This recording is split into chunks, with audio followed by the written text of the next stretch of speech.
नमस्कार दोस्तों, मैं Dharmraj Meena, assistant professor government PG college Pratapgarh. Rajasthan के इतिहास से जुड़े हुए जो हम स्रोत पढ़ रहे थे, उनमें हमने अभिलेखों पर चर्चा की।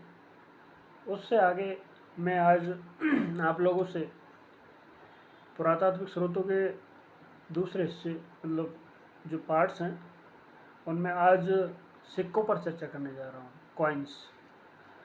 और सिक्कों का जो अध्ययन है, जैसे कि अभिलेखों का अध्ययन एपिग्राफी कहलाता है, उसी प्रकार से जो सिक्कों का अध्ययन है न्यूमिस्मैटिक्स कहलाता है। तो मित्रों, सबसे पहली बात यह है कि सिक्के किस प्रकार से इतिहास में उपयोगी हैं, ये इतिहास दृष्टि को किस प्रकार से एक नई अप्रोच या नई दृष्टि देते हैं। तो सबसे पहले जो सिक्के हैं वो सीमा ज्ञान के लिए भी आवश्यक है। सीमा ज्ञान जिस क्षेत्र तक इनकी पहुंच होती है, वहाँ तक ये माना जाता है कि फला फला व्यक्ति का सिक्का यहाँ तक पाया जा रहा है, तो डेफिनेटली उसका जो बॉर्डर है, उसकी जो सीमा है वो यहाँ तक है। तो राजा महाराजाओं के जो राज्य थे, सीमाएं थी, तो उन सीमाओं के भीतर किसी प्रकार से और बाहर अगर सिक्का मिल रहा है तो डेफिनेटली उस अंतर संबंध को दर्शाता है। इसी प्रकार से व्यापार वाणिज्य में मुद्राओं का इस्तेमाल उस व्यापार वाणिज्य, जो उस समय का जो व्यापार वाणिज्य है, उसको भी मतलब नोटिफाई करता है। दूसरा, उस समय की जो आर्थिक स्थिति है वो सिक्कों की जो धातु है उससे दृष्टिगत होती है कि भाई सिक्का सोने का चल रहा है, चांदी का चल रहा है, तांबे का चल रहा है, और जो आम प्रचलन में जो सिक्का है वो किस प्रकार का है, किस धातु का है, उस धातु के अंदर बहुमूल्य धातु का अंश कितना है या फिर मिलावट कितनी है। तो उस समय की जो आर्थिक स्थिति है उसकी जानकारी भी सिक्कों के आधार पर हम इकट्ठा कर सकते हैं। दूसरे, राजनीतिक जो जानकारी है, राजनीतिक जो उस समय की समकालीन जो परिस्थितियां हैं उनके बारे में भी ये जो सिक्के हैं जानकारी प्रदान करते हैं। जैसे हम देखते हैं कि बहुत सारे शासक अपने किसी जब दूसरे राज्य का उस पर अटैक कर लेते हैं, उसको जीत लेते हैं, तो वहाँ पर कुछ अपने पहचान के जो पुराने सिक्के हैं उन पर अपनी पहचान डलवा देते हैं। तो डेफिनेटली कुछ ना कुछ ऐसा वहाँ उन सिक्कों पर अंकित कर दिया जाता है जिससे ये नोटिफाई हो जाता है कि ये क्षेत्र किसी के द्वारा विजिट कर लिया गया है। तो वो ऐसे किसी न किसी शब्द को या वाक्य को उस सिक्के पर उत्कीर्ण करवा देते हैं। तो डेफिनेटली जो राजनीतिक स्थिति है कि सत्ता किसके हाथ में है, तो इसकी जानकारी भी सिक्कों से हमें मिलती है। दूसरा, जो धार्मिक विश्वास हैं उनके बारे में, जो समकालीन समय के जो धार्मिक विश्वास हैं उनकी जानकारी भी सिक्के हमें देते हैं कि बहुत सारे जो राजा महाराजा हैं, शासक हैं, वो सिक्कों पर किसी न किसी प्रकार का धार्मिक चिन्ह अंकित करवाते हैं। तो उससे उस धर्म विशेष के प्रति राज्य की एक छवि उजागर होती है। तो डेफिनेटली ये चीज़ें भी हमें मिलती है।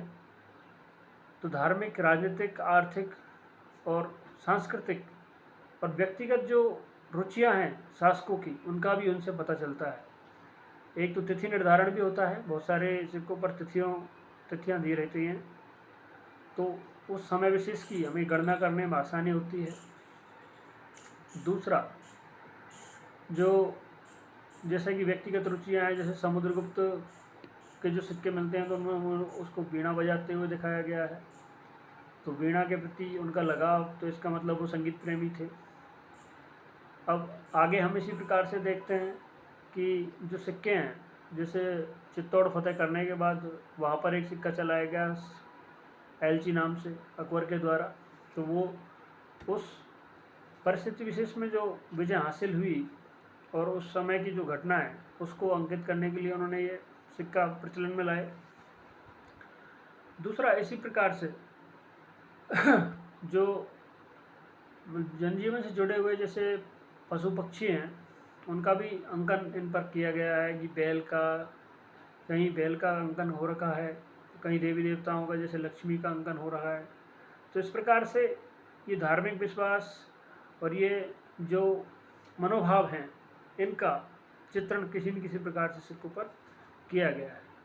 बहुत सारे जो विद्वान हैं उन्होंने तो सिक्कों के आधार पर ही मतलब एक तरीके से इतिहास को लिखने की कोशिश की है, जिनमें डी गोस्वामी और रेफसन जैसे लोग शामिल हैं।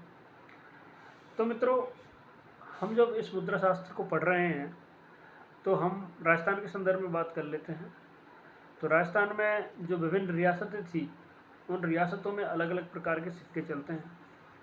जैसे धौलपुर का तमंचा शाही, प्रतापगढ़ बांसवाड़ा का सालिम शाही, और जयपुर रियासत का झाड़ शाही, बीकानेर रियासत का आलम शाही, जैसलमेर का अखे शाही, कोटा का घुमान शाही। इसी प्रकार से सारे जो सिक्कों के जो नामकरण हैं वो अलग अलग हैं। तो ये मैंने आपको कुछ प्रमुख बताए हैं। जैसे अब हम जब जोधपुर की बात करेंगे तो वहाँ गज शाही, मेवाड़ की बात करेंगे तो वहाँ स्वरूप शाही, चांदौड़ी, और भीलवाड़ा में त्रिशूलिया, भीलोड़ी, ये सिक्के चलते हैं। एक 1115 नाम से शाहपुरा का भी सिक्का चलता है। और इस बिटवीन गधिया सिक्कों की बात होती है, गधिया फदिया सिक्के। तो क्योंकि ये गधिया सिक्के, ये नहीं है कि उनकी आकृति गधे की होती थी या कुछ और, लेकिन वो जो आकृति उस सिक्के पर उत्कीर्ण थी वो गधे के समान दिखाई देती थी, इसलिए उनको गधिया सिक्के कहते हैं। तो इस तरीके से हमने ये एक छोटी सी चर्चा सिक्कों के ऊपर की है, जो न्यूमिस्मेटिक्स मुद्रा शास्त्र का पार्ट है। अब हम इनसे जो इतिहास की जो हम कैलकुलेशन और जो हमारे उपयोग में आने वाली जो बातें हैं वो ये हैं कि इनसे हमें तिथि ज्ञान और समकालीन परिस्थितियों का एक तरीके से सामाजिक, धार्मिक, आर्थिक, राजनीतिक जो ज्ञान है वो हमें उस समय का मिल जाता है। तो ये जो सिक्के हैं, और इनसे धातु विज्ञान की भी जानकारी मिलती है कि भाई उस समय धातु किस प्रकार से टकसालों में ढाला जा रहा था, कि किस प्रकार का धातु ज्ञान था। तो विभिन्न प्रकार के धातु हैं। अब जैसे शीशे के सिक्के थे तो वो सातवाहनों ने चलाए थे भारत के इतिहास में, शीशे और पोर्टिन के सिक्के। तो ये भी एक मतलब कला का एक पार्ट है। तो हमको इस चीज़ की कला की जानकारी भी मिलती है कि इस प्रकार की कला थी। अब टकसालों की बात करें तो टकसालों से जहाँ पर सिक्के ढाले जाते थे, तो मुग़लों के प्रभाव में सबसे पहले टकसाल आमेर में स्थापित हुई। अब आमेर चूँकि मुग़लों से संबंध अच्छे रहे तो सबसे पहले वहीं पर टकसाल स्थापित हुई। उसके बाद जहाँ टकसालें स्थापित हुई और बाद में बंद कर दी गई, तो उनके कई कारण रहे, मुग़लों से संबंध और फिर बाद में संबंध विच्छेद हो जाना, फिर अंग्रेज़ों का आ जाना। तो अंग्रेज़ों के आ जाने के बाद कलदार रुपया एक अलग करेंसी डेवलप हो गई। तो आज हम जो चीज़ें देख रहे हैं, और इसी प्रकार से हम देखते हैं कि जो पृथ्वीराज चौहान, मोहम्मद गोरी है, उनके भी जो कुछ मोहम्मद गोरी का जो सिक्के मतलब उस टाइम के जो सिक्के हैं उन पर एक तरफ गोरी की तस्वीर और एक तरफ पृथ्वीराज चौहान की। तो कुछ विद्वान लगाते हैं अंदाज़ा कि भाई पृथ्वीराज चौहान ने गोरी की अधीनता स्वीकार कर ली थी, तो शायद संभवतः ये हो सकता है कि उनको राज वापस दे दिया गया हो। ये एक पूरी तरीके से सत्य नहीं कहा जा सकता, लेकिन ये अनुमान है विद्वानों का।